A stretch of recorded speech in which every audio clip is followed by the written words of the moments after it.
Before I begin, I want to say that all the incidents shared here are real and collected from many people. Some events may seem small, some big, and some unusual that is completely natural. I'm starting with the first story.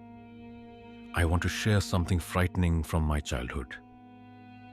This incident changed me so badly that for almost 1 year, I lived in fear every single day.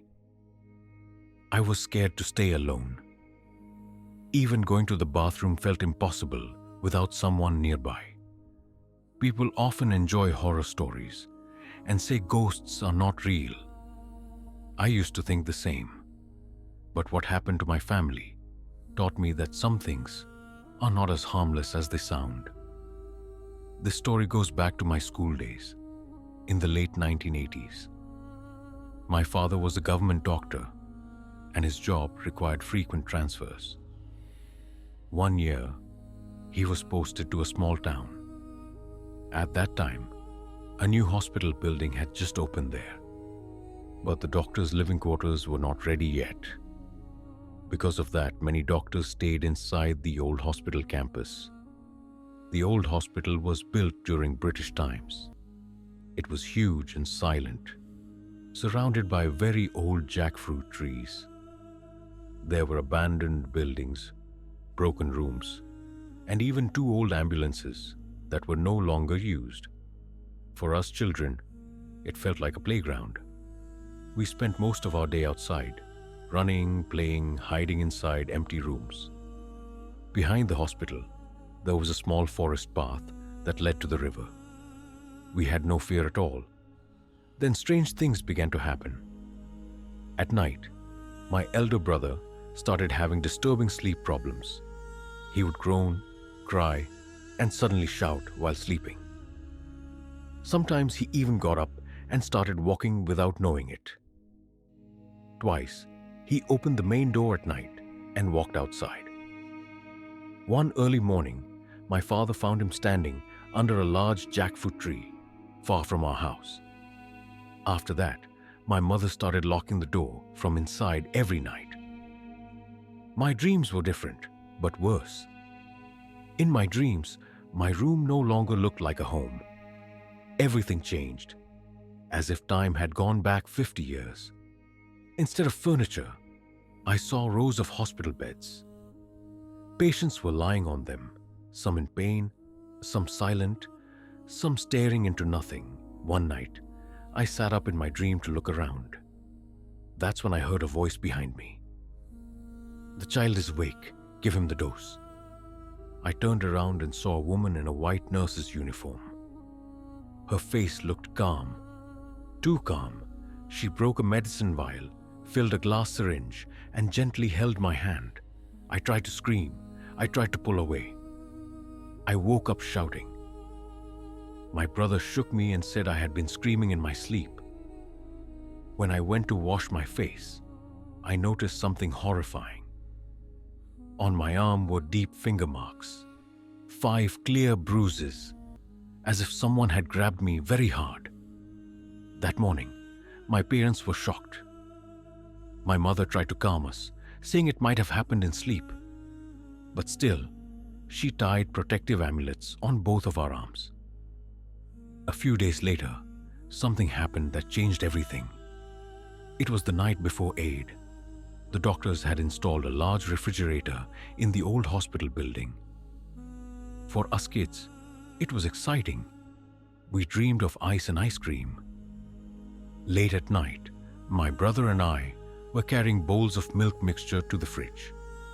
The path passed near 2 large jackfruit trees and an old post-mortem room. My brother walked ahead. I followed slowly, careful not to spill anything. Then I looked up. Near the jackfruit tree, I saw her. The same nurse from my dream.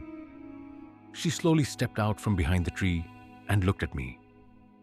Her body seemed to glow faintly in the darkness. She raised her hand and signaled me to come closer. I couldn't move. I couldn't scream. After what felt like forever, I suddenly ran back home, shouting, I collapsed in the yard and lost consciousness.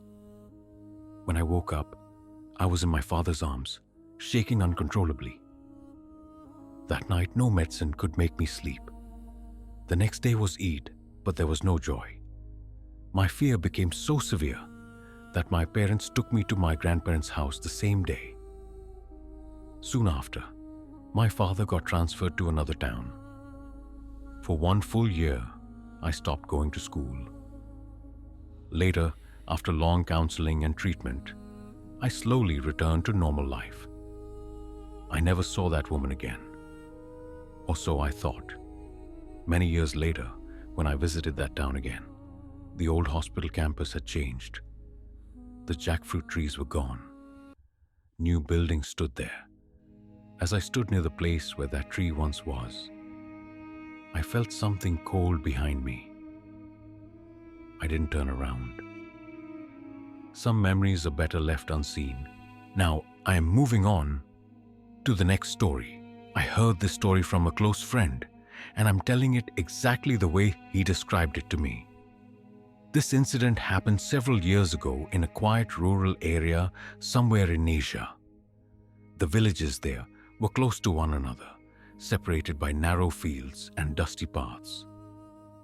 Life was slow, and people trusted what they saw more than what they were told.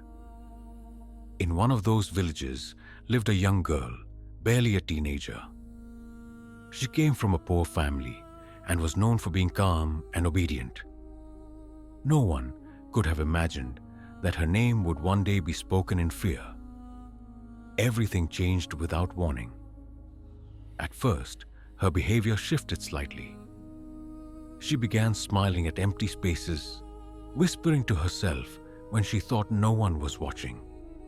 Soon after, things became disturbing.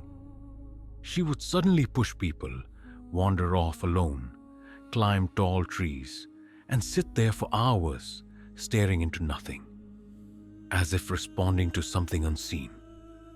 Her family was terrified.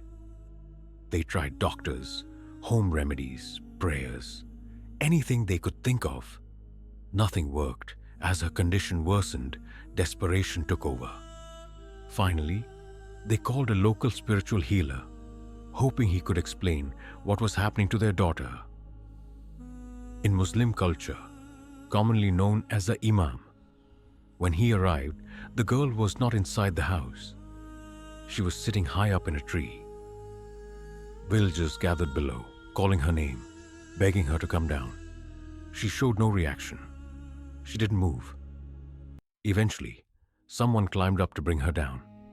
That moment ended everything. Without warning, she lost her balance and fell. She died there, in front of everyone. The village went silent. People said it was a tragic accident. Life, they believed, would return to normal. It didn't. About 6 weeks later, a girl appeared in the village. She looked almost exactly like the one who had died. Same face, same body, same empty stare. The only difference, she could not speak, not a single word. No one knew where she came from. The villagers were confused but deeply unsettled.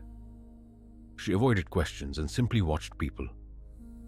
Strangely, she spent most of her time near one house, the house of the dead girl's family, especially near her father. From the day the silent girl appeared, the father began suffering from terrifying dreams. Every night, he felt pressure on his chest, heard faint whispers, and sensed someone standing beside him in the dark. During the day, the mute girl followed him.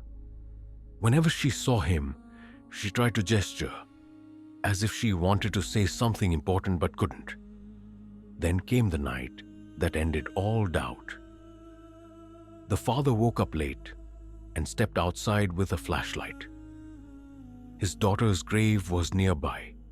Without thinking, he pointed the light ahead. The beam landed on the grave.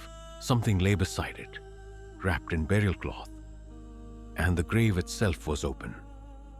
By morning, the entire village knew. The grave was empty, the body was gone. And the silent girl? She vanished. No one ever saw her again. The village still stands today. People live their lives, but no one talks about that incident openly. Because some things are not meant to return.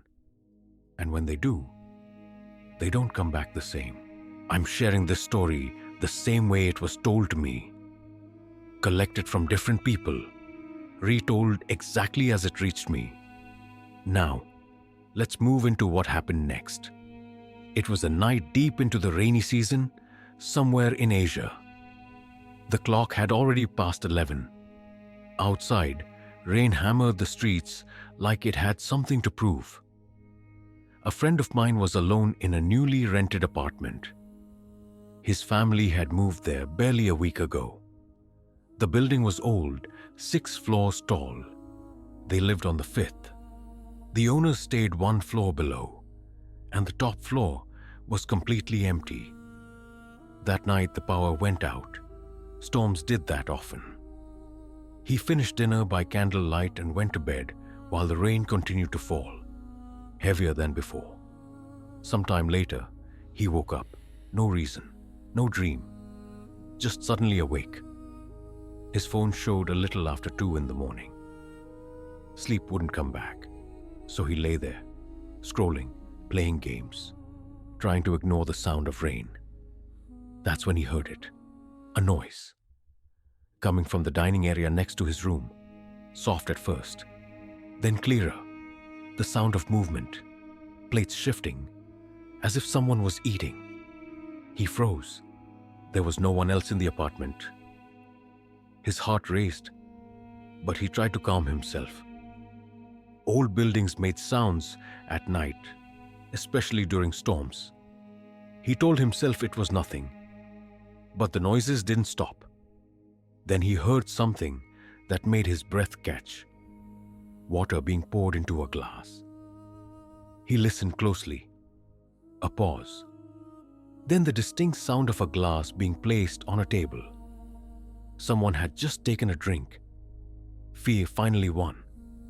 Gathering what little courage he had, he whispered a prayer and stepped out of his room with a candle in hand.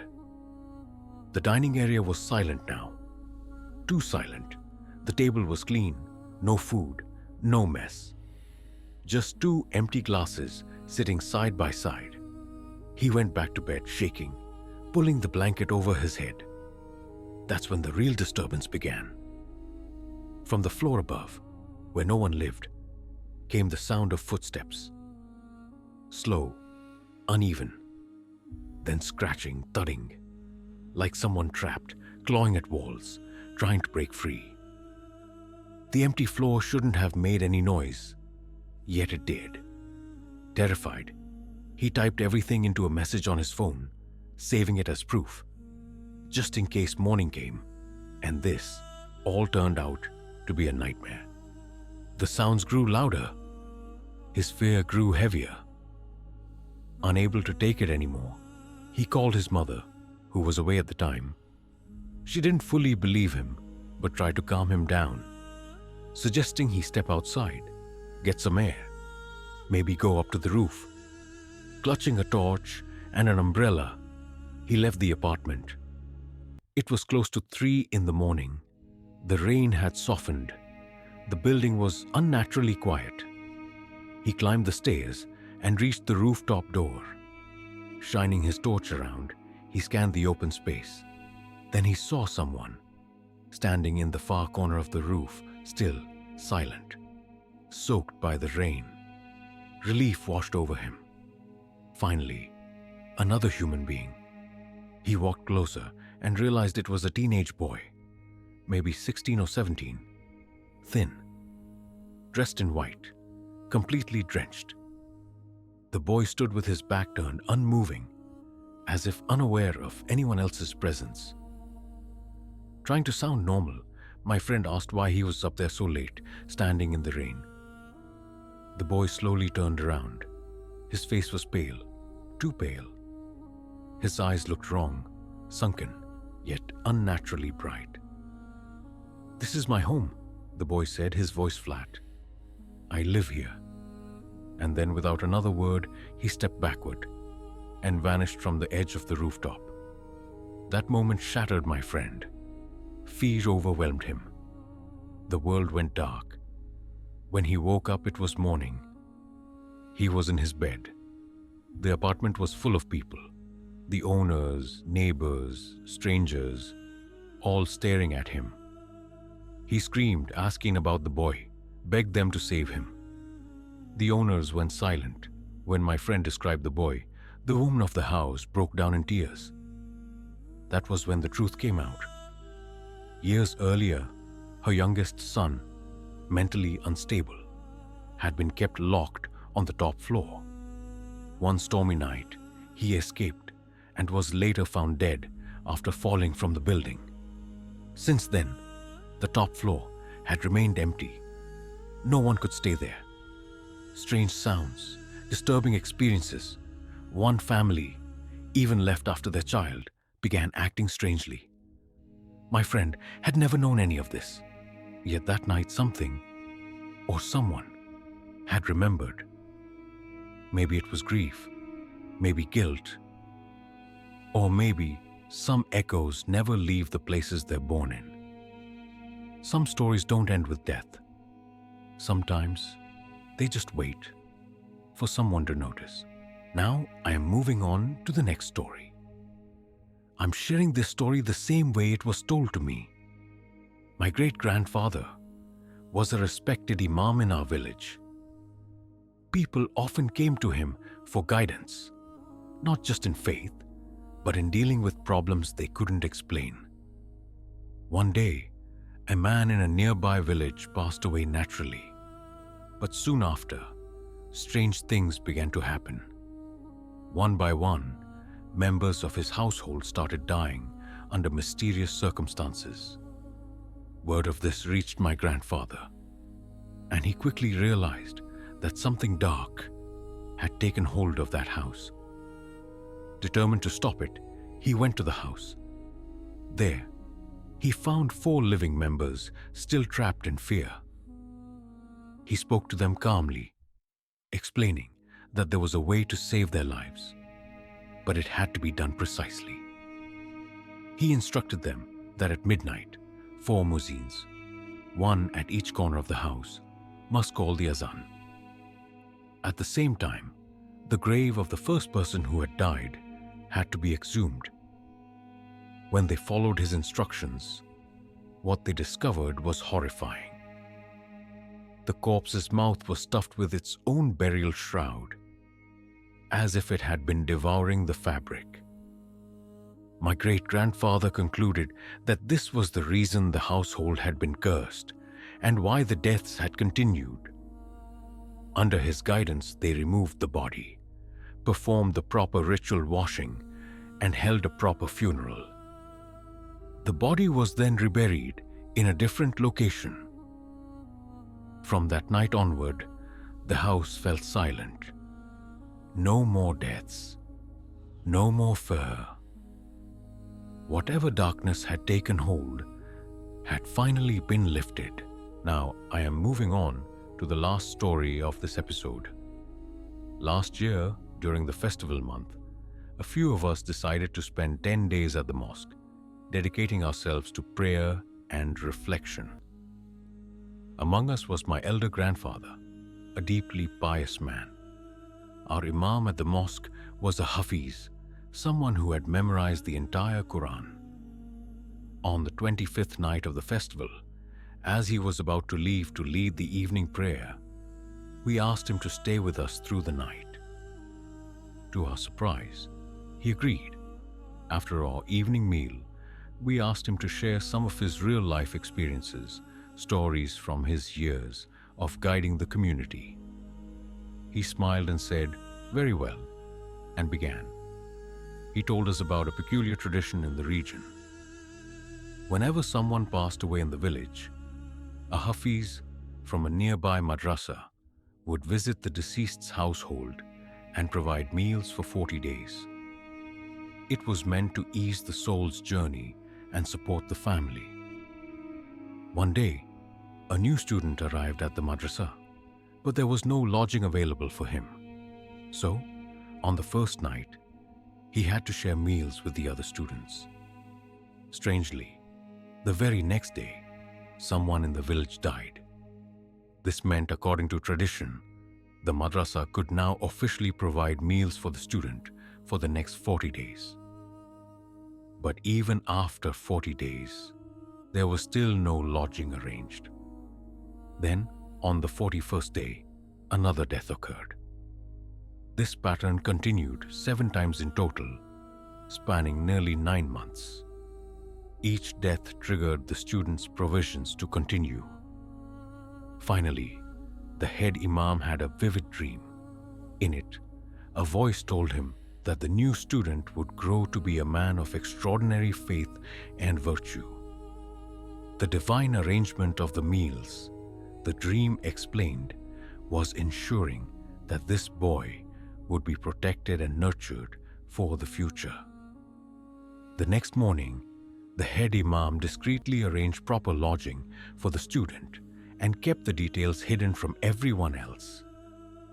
Later, after confirming the boy's character, he revealed the story to all the students and appointed him as a trusted assistant in the madrasa. Remarkably, in the 2 years that followed, no one in the village passed away. That was the imam's story. But what happened to us that night, on the 29th night of the festival, was something else entirely. As per tradition, those of us staying overnight were to spend the night in worship. After prayers, around midnight, we settled down, reciting verses quietly. My grandfather, as always, performed the customary evening prayers, then locked the mosque doors carefully.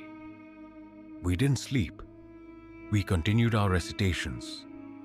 Then suddenly there was a loud bang. The mosque doors swung open. Outside, the courtyard lights revealed dozens of small, shadowy figures slipping into the mosque. None of us dared move. My grandfather calmly went to shut the doors again. Moments later, the entire mosque was filled with an inexplicable, fragrant scent. Then we heard the faint sound of recitation, voices chanting in unison, but the source was nowhere to be seen. After a while, the sounds faded. Then the doors opened once more. This time, complete silence. We saw them clearly. Dozens of tiny creatures like mischievous spirits hopping away. Frogs, my grandfather later said, but not ordinary frogs. He told us later, with solemn tone, that they were jinn. By the time we lit the lamps, it was around 3 in the morning. Soon after, food arrived from home, and we ate our pre-dawn meal. My grandfather explained what we had seen and warned us about the unseen forces that sometimes linger in places of worship, even amidst devotion. And that night, none of us ever forgot the lesson. Faith and vigilance walk hand in hand, especially in the quiet hours of the night. And that was the last story. If you enjoyed this story, make sure to like, share, and subscribe to stay tuned for the next episode. Stay safe, stay well, and take care.